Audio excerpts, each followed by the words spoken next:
এমন একটা খেলায় নামেননি যেখানে নিয়ম নিয়ে দর কষাকষি করা যাবে। আপনি ঢুকিছেন এমন এক খেলায় যেখানে নিয়ম লেখা আছে আগেই।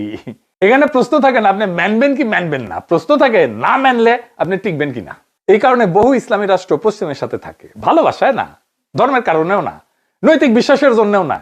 কাঠামোর বাইরে দাঁড়ালে যে অর্থনৈতিক, সামরিক আর কূটনৈতিক শাস্তি আসে সেটা বহন করার ক্ষমতা না থাকার কারণে। এটাই কাঠামোগত বাস্তববাদ। বুঝেছাও? এইখানে কেউ কলে বিশ্বাসঘাতক না, কেউ আদর্শচ্যুতও না। এখানে শুধু একটাই প্রশ্ন কাজ করে, কে টিকবে বা কে ভেঙে পড়বে। এমন একটা খেলায় নামেননি যেখানে নিয়ম নিয়ে দর কষাকষি করা যাবে। আপনি ঢুকিছেন এমন এক খেলায় যেখানে নিয়ম লেখা আছে আগেই। এখানে প্রশ্ন থাকে না আপনি মানবেন কি মানবেন না, প্রশ্ন থাকে না মানলে আপনি টিকবেন কিনা।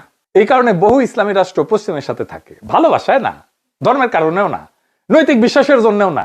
কাঠামোর বাইরে দাঁড়ালে যে অর্থনৈতিক, সামরিক আর কূটনৈতিক শাস্তি আসে সেটা বহন করার ক্ষমতা না থাকার কারণে। এটাই কাঠামোগত বাস্তববাদ। বুঝেছাও? এইখানে কেউ কলে বিশ্বাসঘাতক না, কেউ আদর্শচ্যুতও না। এখানে শুধু একটাই প্রশ্ন কাজ করে, কে টিকবে বা কে ভেঙে পড়বে।